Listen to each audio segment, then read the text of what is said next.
welcome back to AG Automation. So we are learning JavaScript based automation testing using Protector tool. So in part number 2 we have seen how you can install the Node.js runtime environment and the Protector on your Windows machine, and we also have run a sample test case through the command prompt using the Protector command. Okay, so every time we cannot use the command prompt, so for running the multiple test cases for the Protector we need an ID, right? So similar to the Selenium WebDriver, for which we use the Java language and we use the Eclipse software, okay, as a IDE. So for JavaScript code we are going to use one IDE, that is Microsoft Visual Studio Code. Okay,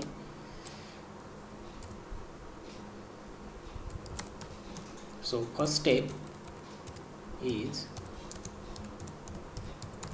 download Microsoft Visual Studio Code. Okay, so after downloading we will set up our project inside it.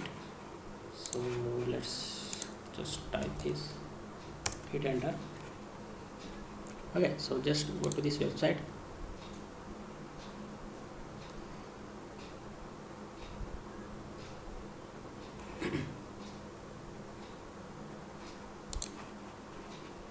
Okay, so here a couple of installations are available for Windows and Mac for Ubuntu machine. So for Windows, select the 64-bit or 32-bit according to your machine. Okay, so once you click on that, that will download one exe file, and the setup is very easy. I have already done that. Just open that setup file and click on next, and it will complete the setup. Okay, so once you downloaded and complete the installation of Visual Studio Code, just double click on that icon, and when you open it, it will open a window like this, the welcome window. Okay, this is a welcome window. If you don't see this window, you can open from this as well. Okay, so for Protector, as we are going to use JavaScript language, we need to download the support for JavaScript, and also we will download the some support for the TypeScript as well. Okay, so once you download and install. Okay, so this is the first step. In second step, download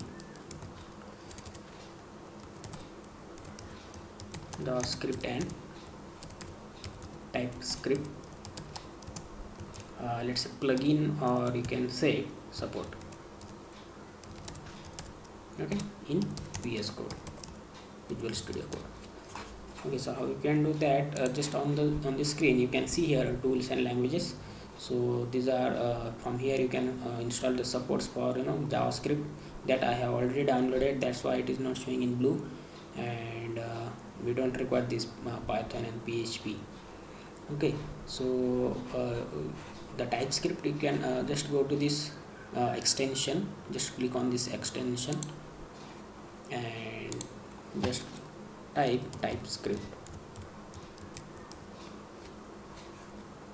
Okay, so you need to install this TypeScript hero, okay, for TypeScript. So I have already downloaded and installed it. Okay, so just for you guys, it will show the install button like this for this TypeScript hero. Just click on that and it will install within 10 to 15 seconds. Okay, so once you're done with that, to do, let me show you. If you close this, there are if you go to setting, there are color themes available for the VS Code, so you can select any one of them. Okay, you can have this white. Okay, it's according to your choice, you can set anyone. Okay,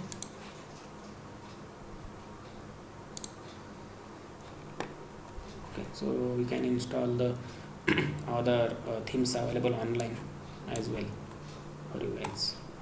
Okay, so many themes available here. Okay, so I will just reset to my previous. Okay, so this is the dark thing. So okay, so once we downloaded the support for JavaScript and TypeScript, okay, just close this welcome window, close this. Okay, now the thing that we need to do is to create the workspace first. Okay, so Visual Studio Code is little bit, it is far different from the Eclipse. In Eclipse we have an option to create the Java project or Maven project, and then under that project it will automatically give the folder structure, and we will be able to create the Java classes, okay, inside that folder structure.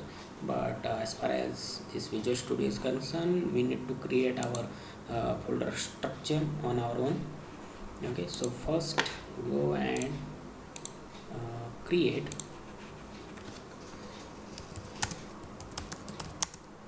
workspace. Okay, so workspace is where your once you create the projects, you can save the data of all the projects in this workspace. Okay, so how you can do that, just go here, this file, click on save workspace as. Okay, so just go to, I will save my workspace in D drive. Okay, just give the name, it will download one file. Okay, so just don't delete that file. Okay, we are giving the name as my workspace and save. Okay, so it has taken this workspace, so whatever files and folders we are going to create, that will be created under this workspace. So currently that workspace have nothing. Okay, this is the workspace file. Okay, once you double click on that, it will create the this window. Okay, the same window will be open. So once you create the workspace, fourth step is create a folder for your protractor project. Okay, so open Visual Studio Code and go to file, click on add folder to workspace. Okay,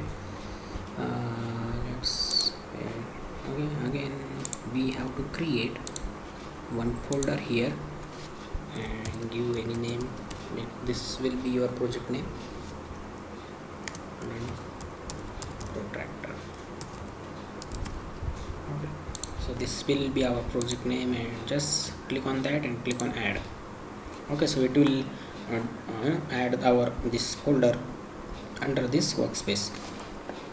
Okay, sorry, so under this folder, okay, it's a blank folder, is there is nothing inside this folder, right?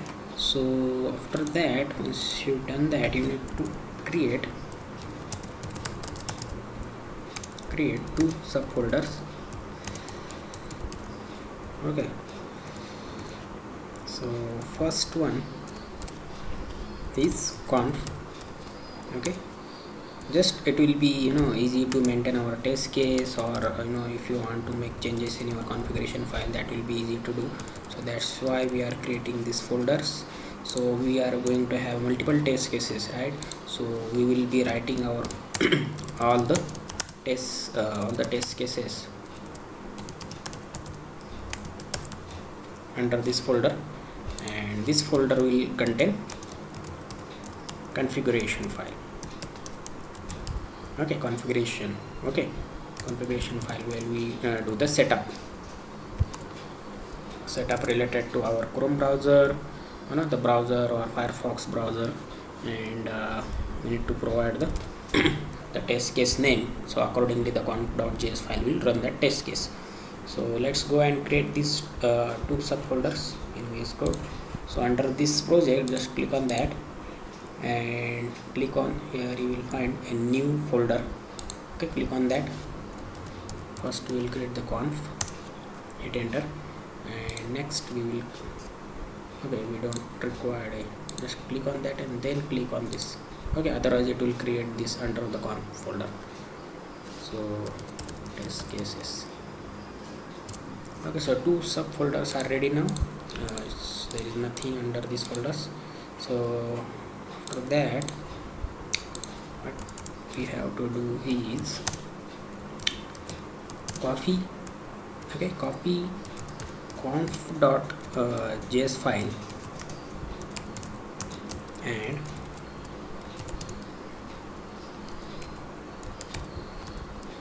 example JS. Okay, these two files we used for running our first test case, the sample test case from the command prompt. So you just have to copy these two files under these folders. So copy conf.js file under conf folder and copy this sample test case under test cases folder. Okay, so that will be easy for creating the test cases. So we will just see if we can run the same test cases from the IDE. So let's where exactly these files are in C, users, public, go to user and go to app data, roaming.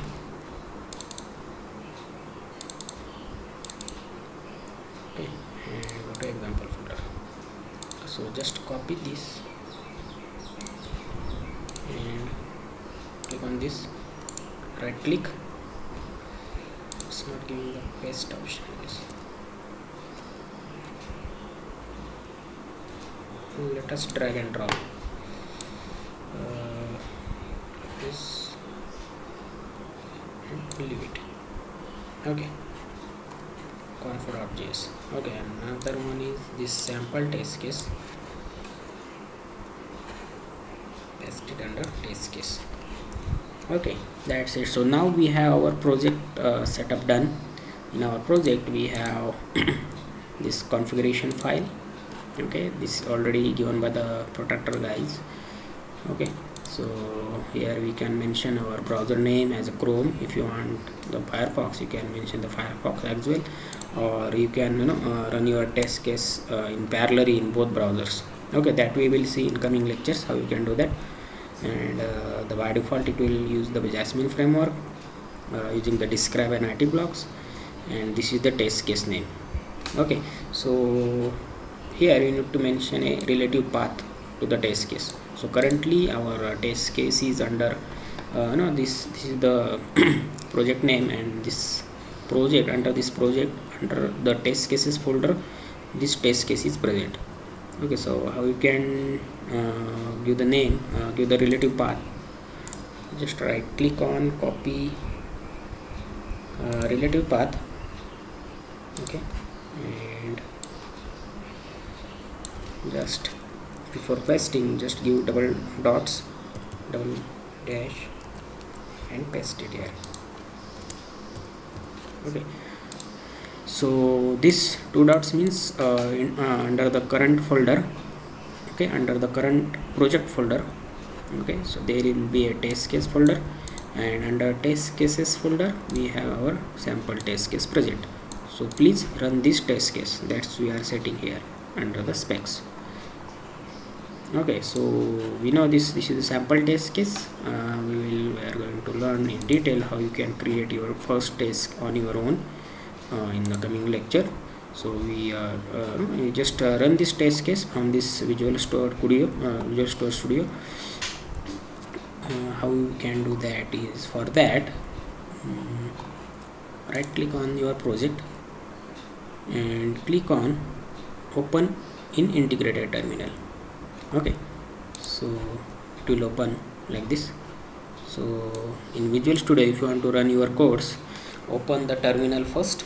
Okay, from the folder level where your project the project is there, and the same command you have to use to run your Protractor codes, Protractor, and then conf. So here our conf.js is under conf folder first, right? So conf folder hash conf.js. Okay, conf under conf folder conf.js and hit enter. Okay, so it will launch the Chrome browser we have set, and it will run 3 IT blocks.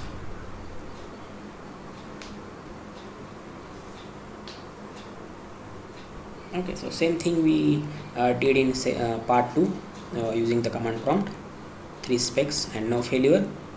So we have successfully run the Protractor test case under this Visual Studio Code IDE. Okay, so that will be quite easy, and we are going to create a number of test cases under this. We are going to see how you can handle the different web elements using the Protractor.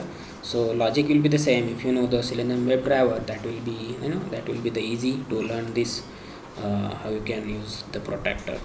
Okay, so that's it for this lecture.